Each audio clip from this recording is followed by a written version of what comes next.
KPBS On Demand is supported by Splatero, helping homeowners pay off debt by offering streamlined access to your home's equity with no additional monthly payments or new debt. Splatero provides a lump sum of payment in exchange for a share of your home's future value. Pre-qualification is available at splatero.com. Good morning. I'm Annika Colbert. It's Friday, July 9th. The Delta variant is dominating COVID-19 cases in California. More on that next, but first, let's do the headlines. Governor Gavin Newsom is asking Californians to cut back on their water use as the western United States faces a drought that's affecting our water supply. He declared an emergency drought for 9 additional counties. The state Secretary of Natural Resources, Wade Crowfoot, says climate change is more evident than ever. In the past week, temperatures as high as 17 degrees above average have exacerbated drought conditions across the entire American West. The governor says more than $5 billion will be allocated to support the agriculture industry during the drought. Coronado Mayor Richard Bailey has called on the Coronado Unified School District Board to apologize for releasing a statement condemning the Coronado High School basketball team as being fueled by racism, colorism, and classism. Last month, after the Coronado High's boys basketball team defeated Orange Glen, a largely Latino team, some fans threw tortillas at the Orange Glen team. In response, the California Interscholastic Federation vacated Coronado High's championship. The Coronado Unified School Board has since voted to start an appeal process for the CIF's decision. The heat wave for the San Diego mountains and deserts is expected to be here tomorrow, bringing temperatures up to 120 in the deserts. The National Weather Service issued an excessive heat warning that's since been updated. It'll now be in effect from 9 a.m. Saturday to 8 p.m. on Monday. From KPBS, you're listening to San Diego News Now. Stay with me for more of the local news you need. KPBS On Demand is supported by UC San Diego's Art Power, presenting cellist Joshua Roman, performing from his album Immunity, alongside music by J.S. Bach and more. Sunday, June 22nd at UC San Diego's Epstein Family Amphitheater. Reserve your tickets at artpower.ucsd.edu.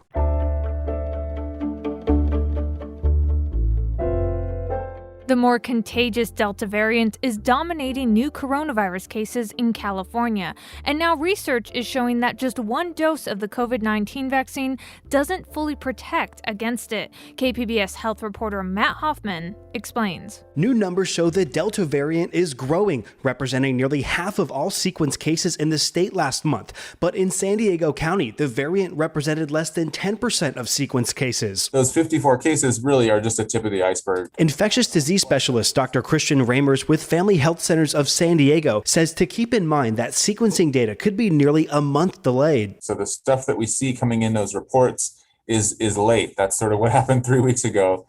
And I say that I think everything's Delta now because the speed with which it's taken over has just been really striking. San Diego County health officials released new data showing some 140,000 residents have skipped their second doses of the Moderna or Pfizer vaccines, something that could have deadly consequences. So early on, remember, we go back to last year, there weren't all the variants circulating around. The information was that, yeah, sure, one dose looks like it's pretty good. But that is really not true anymore when you bring Delta into the equation. While nearly 1.9 million county residents are fully vaccinated, that means there's more than 1 million people who are not, either because they haven't gotten one or both shots, or they are minors who are not eligible yet. This virus just looks for places to go and looks for people to infect. And as long as you're in a place where there's some unvaccinated people, it's going to find them. And the Delta variant is better at finding them than any other variant thus far. New county data also shows that since the beginning of the year, more than 99% of COVID-19 related deaths, hospitalizations, and cases are from the unvaccinated. And we're now living in a world where it's almost like two completely different populations. Those that are vaccinated, where they're having either totally asymptomatic or not infection at all, not going to the hospital. And 99% of the hospitalizations and deaths are really now caused in unvaccinated people. So the decision to not be vaccinated is basically getting more and more dangerous of a decision as we go forward. Ramers was speaking to us from one of Family Health Center's monoclonal antibody treatment centers. The antibody therapy is used in newly discovered coronavirus cases and is proven to reduce hospitalizations. And that was KPBS health reporter Matt Hoffman.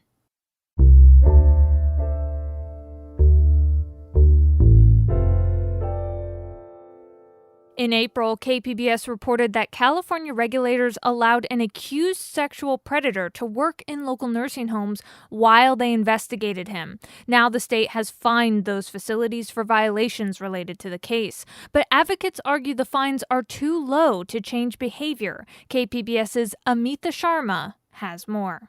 The California Department of Public Health has imposed a $16,000 fine against Parkway Hills Nursing Home in La Mesa. That's where former certified nursing assistant Matthew Flukiger is accused of raping a resident twice in 1 hour. Regulators say the nursing home lacked a policy for screening its applicants for past abuse and did not adequately monitor inappropriate behavior by its staff. Regulators also levied a $2,000 fine against Avocado Post Acute in El Cajon, where Flukiger is accused of sexual assault.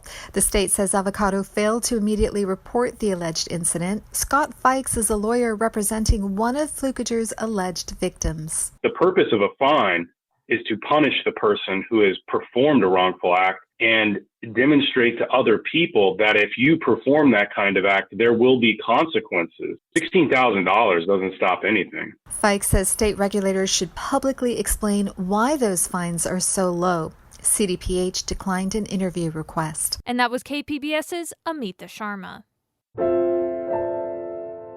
After a year-long delay, Tokyo Olympics are on track to begin later this month. And for the first time ever, skateboarding will be a part of the program. KPBS North County reporter Tanya Thorne says a handful of USA skateboarding team members are from San Diego. Hayden Acasio, an avid skateboarder in Oceanside, is excited to see the sport hit the big leagues. It's crazy. We've been wanting skateboard Olympics probably for since skateboarding's been a thing. So it's kind of insane for us to see it on the big screen and everyone's going to be watching it. So it'll be sick. Representing Team USA, 23 eager skateboarders ready to head to Tokyo to compete. 8 of them are from San Diego. The 3 competitors for the Women's Skateboard Park Division all have ties to North County. Liz Nguyen skates at Alex Road Skate Park in Oceanside and is excited to see some locals on the team. I think that's awesome. Keeping it local is great, especially in North County. That's great. Yeah. Brighton Zuner from Encinitas will turn 17 just in time to compete in the Olympics and is the youngest ever X Games competitor. Bryce Wetstein and Jordan Barrett also have North County ties and have become a household name in the skateboarding community. I'm just excited to be watching Bryce on the TV, seeing her at the Olympics. Acasio says North County skaters are excited to see some of their own make it to Tokyo. I got to meet them and stuff, and they're so sick and so nice, and I'm hyped that they're representing our state and our country. Skateboarding competitions will make their debut on July 25th. Although the Tokyo Games are taking place this year, they will be referred to as the 2020 Olympics. The opening ceremony will be on July 23rd. And that was KPBS North County reporter Tanya Thorne.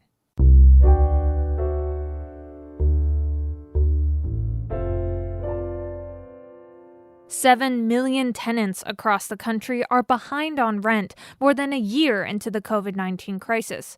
And many small landlords are struggling to pay their bills too. As Cap Radio's Chris Nichols reports, the economic pressures are rising for these mom-and-pop rental owners. Before the pandemic, Ravi Kalan and her husband Raja Jagadisan owned 6 rental properties, including some duplexes in Sacramento and the Bay Area. So we have a room here that you can look at. And is this one rented out yet? Or It is. Okay. They say their goal is to provide housing the community can afford.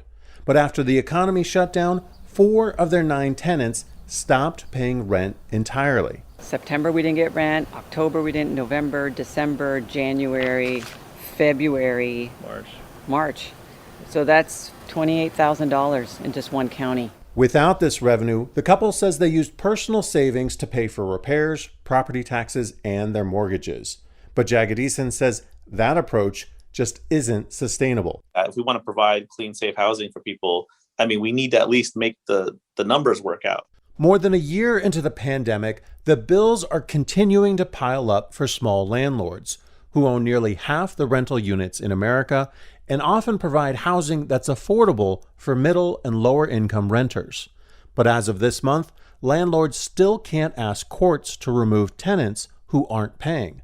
That's because the federal government recently extended its eviction moratorium through the end of July, California continued its eviction ban through the end of September, but many renters can apply for 100% back rent, which will ease the situation somewhat.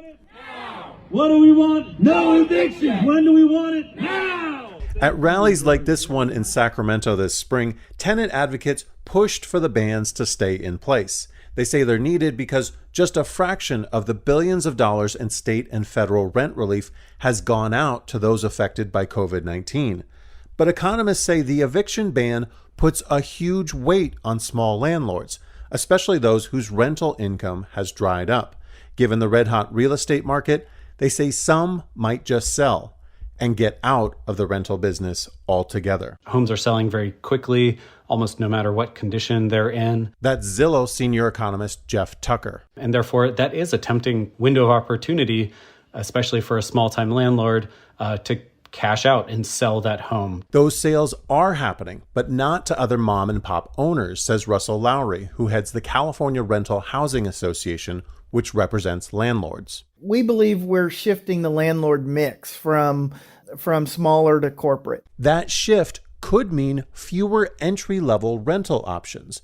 Renter advocates like Shanti Singh of Tenants Together say they also want to avoid more corporate ownership, which can be less forgiving to renters. We definitely don't want to see a further consolidation of property in the hands of corporate landlords. We have been fighting that. Back in Sacramento, small landlord Raja Jagadisan says he and his wife ended up selling half their properties. He says they couldn't make the numbers work. We're not getting any rent from property X, but we are bleeding money every month. And so then we have to make those hard decisions. Like, I think we have to sell. And that happened not once, not twice, but 3 times. He says one went to a young couple who planned to live at the home, taking it off the rental market. Another went to an investor who Jagadisan says will likely slap some paint on it and then raise the rent. And that was Cap Radio's Chris Nichols reporting from Sacramento. Coming up, Say Their Names opens tomorrow in San Diego. It's an exhibit honoring Black lives lost to police brutality and systemic racism. Plus, 5 songs to discover in July from arts editor and producer Julia Dixon Evans. Those stories next, just after the break.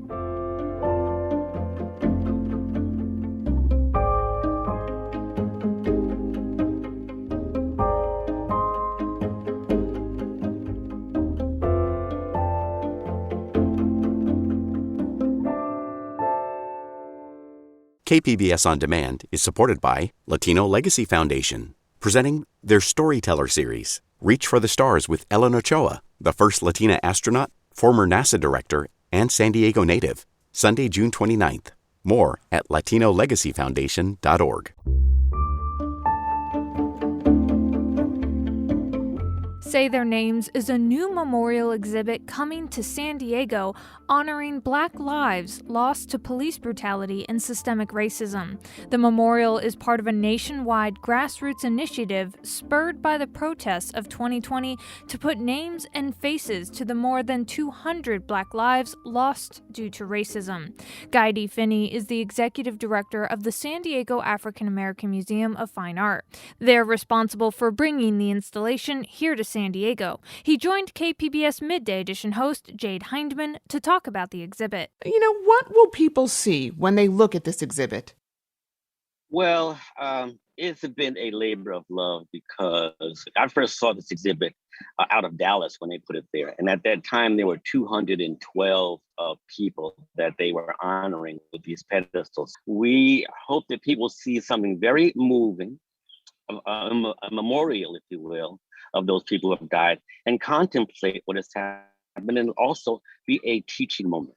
Can you talk about why it's important to memorialize these victims, to actually see their faces and say their names? Yeah, the reason, in my opinion, why we say their names is because they cannot. Being Black should not be a reason to die. Understand, it shouldn't be a reason to be killed. And so all of us, as we watch those few seconds drain out of George Floyd's life, we all felt it because we carry this deep, deep inside of us. But we all have these things in ourselves, but these people had paid the ultimate price, whereas us, we're still around, can say their names. Is there anyone in the exhibit specific to San Diego? Yeah, we have two actually. Alfred Luongo, who was in El Cajon, and then Demetrius Dubose. And Demetrius Dubose is interesting because there's a documentary being done about him by a gentleman named John Couros out of Chicago. And we are flying him in to be our keynote speaker at our ribbon cutting. So it's just those two. Mind you, there are more probably, and we can't say that that's everybody, but that's what we have in the exhibit. What conversations do you hope people have when viewing these photos? The conversations I'd like to see people have is to understand why we say their names, and that these people cannot. They paid the ultimate price just by being Black. I mean, I'm not saying they're stellar individuals, but this is deep inside all of us. And that this idea of systemic racism, what it does to your soul and to your mind. You've heard that conversation that mothers have to have with their Black sons about dealing with the police. So they want them to make it home again. You've heard that there's many incidents, even in my own life, of times where I know this had to be from systemic racism. So I want people to understand that it's not an abstract thing, and that these people who were killed by systemic racism or police brutality shouldn't have been killed, and they can't say their names anymore. So we want people to understand why we're saying their names, because it could be any one of us. What conversations are you personally having around this movement to honor Black lives lost? Personally, I know in my own experience how many times that I have had things happen to me with the police that should not have had. I mean, I was working at an art gallery once in a place like La Jolla, and the police must have followed me because I parked my car and I had a ticket that was delinquent. Well, they came in an art gallery and handcuffed me in the art gallery in front of all the patrons. I could not believe it. Even the judge, when they heard about this, went berserk because of how horrible that is and what it does to you. And there's a number of experiences like that. I've had to leave parties in Rancho Santa Fe because I didn't want to be there driving while Black. So I've told the host, look, I have to go because I'm scared to be out here. And so this is a normal thing. It's not an abstract thing. So I want people personally, I mean, that's how deep it is inside me, but it's deep inside all the people that I know, all the Black people I know. So it's not abstract. I want people to understand this is real. We need to change, and this can help teach. Do you think this exhibit highlights anything that is often missed when we have these conversations about Black lives being taken from racial injustice and systemic racism? Yeah, I think it does. I mean, it's an art piece, though. It's not like I'm trying to bring the city down or anything like that. I'm trying to bring the community up. And so as an art piece, we and the board here really wanted to be a healing process, that this heals people, that people understand better that, that racism is not something you're born with. You can get better from things like this. Teachable moments that happen that people can learn and discuss and teach their kids. And as we go forward, we are better people. The exhibit also recognizes San Diego's local civil rights advocates. Tell me about some of the people featured and the impact their work has had on the movement. Pastor Timothy J. Winters, Bishop McKinney, Archie Moore, Jerry Warren. These are people, and there's quite a few more. There are 15 actually, that have really contributed to civil rights and making it better for African Americans in San Diego. And so we want to honor them by having these families of them come and cut the ribbon to open the exhibit up. So there'll be all of those families will be here with scissors to help start this process. And the people you mentioned put action to words, and I know the hope is that people will walk away from this exhibit doing more than just having conversations, right? Correct. I think that they would want to have people come back, bring their families back, spread the word. You know, this is only up for 19 days.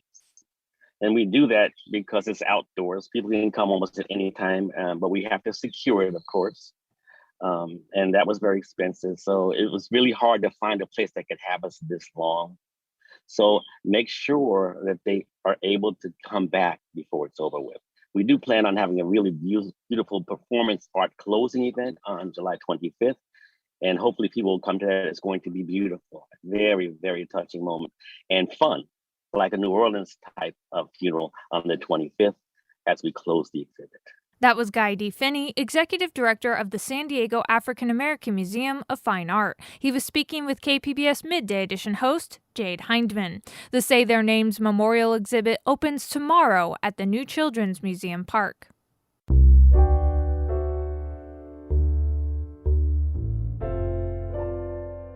With the return to live music in San Diego, many local bands will finally get to perform again for an audience on a stage this summer. KPBS arts editor and producer Julia Dixon Evans spoke with KPBS Midday Edition host Maureen Cavanaugh about some of the new music from some of San Diego's local bands. Here's what they're listening to. Now, first up is Jelani Are, and we're all excited to kick off our KPBS Summer Music Series later this month with Jelani. Julia, tell us about this track you picked, Overexposed. This is from his forthcoming album, I've Got Some Living to Do, which will be out July 30th. And I personally am pretty much in full Jelani Are hype mode right now, and so is the rest of the world. He's getting about 1.2 million monthly streams on Spotify. So he is Filipino African American and grew up in inland San Diego.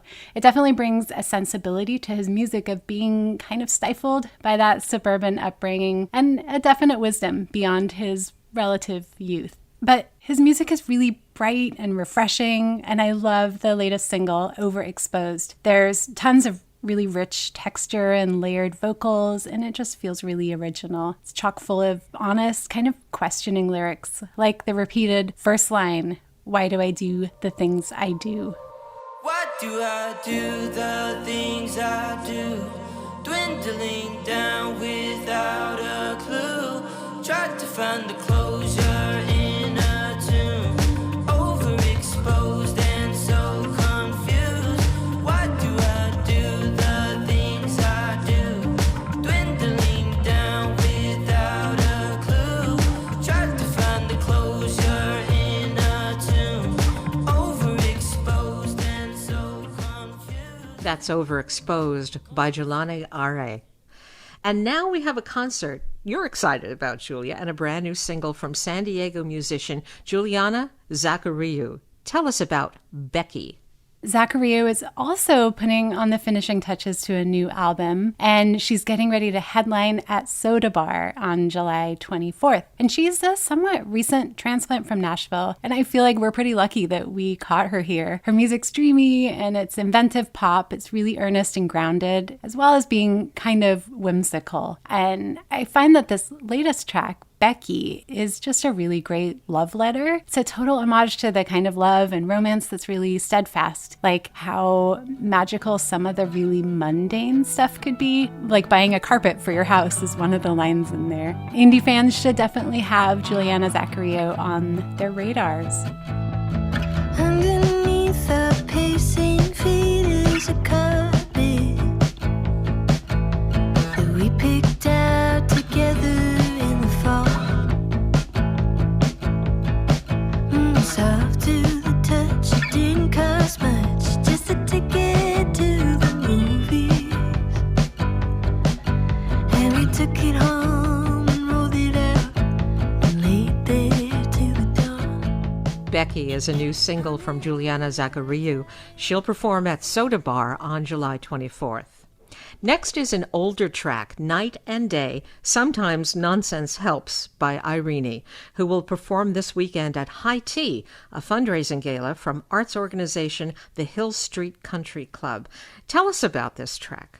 This one is from 2018 by local singer-songwriter Irene, otherwise known as Irene West. And I love the sentiment here in this track that sometimes nonsense helps you get through some pretty bleak times. Her vocals are delicate, but also really strong at the same time. It's a great balance. And she has a really impressive range and just really creative songwriting and production. And yeah, she will be part of the lineup for High Tea in Oceanside. That's on Sunday the 11th. The Sacred Souls will also be performing at that show, as well as a bunch more acts. Bright, would it be bright? Bright, would it be bright? The sun in your eyes, would it be bright? 'Cause there's no intern. That's Night and Day, Sometimes Nonsense Helps by Irene.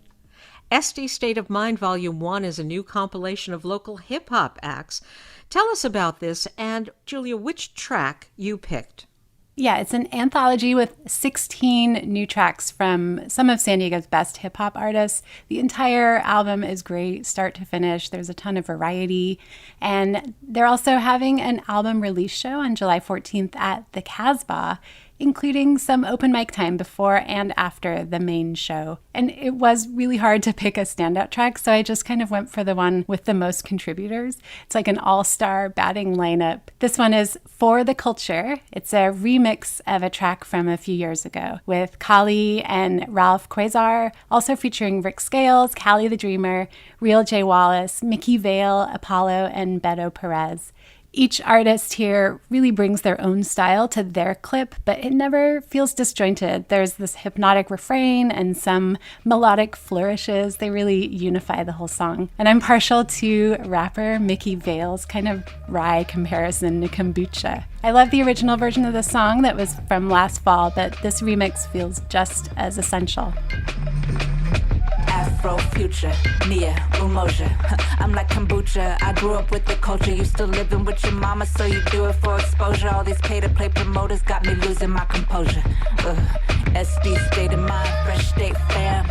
Always showing love when I pull up to the jam. They treat me like a star, so I shine like a prism. Got bars and bars upon bars. Prison. That's For the Culture remix from SD State of Mind Anthology. The album release show will take place Wednesday, July 14th at the Casbah. And now for a female-fronted emo rock band. Tell us about Rain on Fridays. These are two young women out of Solana Beach, and they just released a new track a few weeks ago called No Feet Mailman. It's a little bit absurd and a little bit fun, but it's also kind of sad. But I really love their kind of irreverent girl rock. That always works. Rain on Fridays, we're doing a ton of shows right when the pandemic hit, and they recently recorded a fresh squeezed live session, and you can watch that on YouTube for now to hold you over until they start performing again.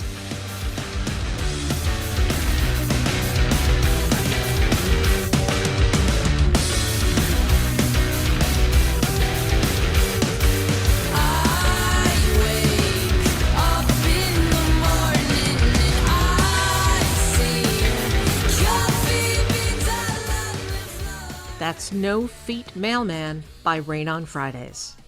You can find links to listen to each of these tracks, plus a Spotify playlist at kpbs.org. That was KPBS Midday Edition host Maureen Cavanaugh. You heard her speaking with KPBS arts editor and producer Julia Dixon-Evans.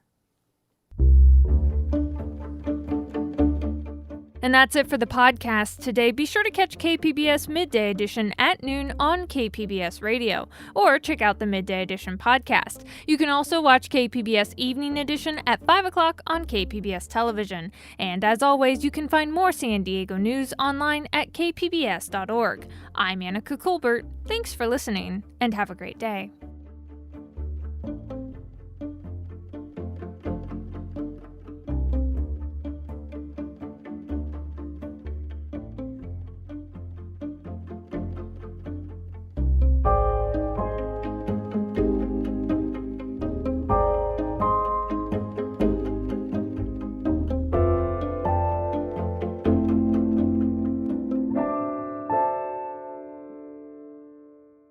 KPBS On Demand is supported by UC San Diego's Art Power, presenting cellist Joshua Roman, performing from his album Immunity, alongside music by J.S. Bach and more. Sunday, June 22nd at UC San Diego's Epstein Family Amphitheater. Reserve your tickets at artpower.ucsd.edu.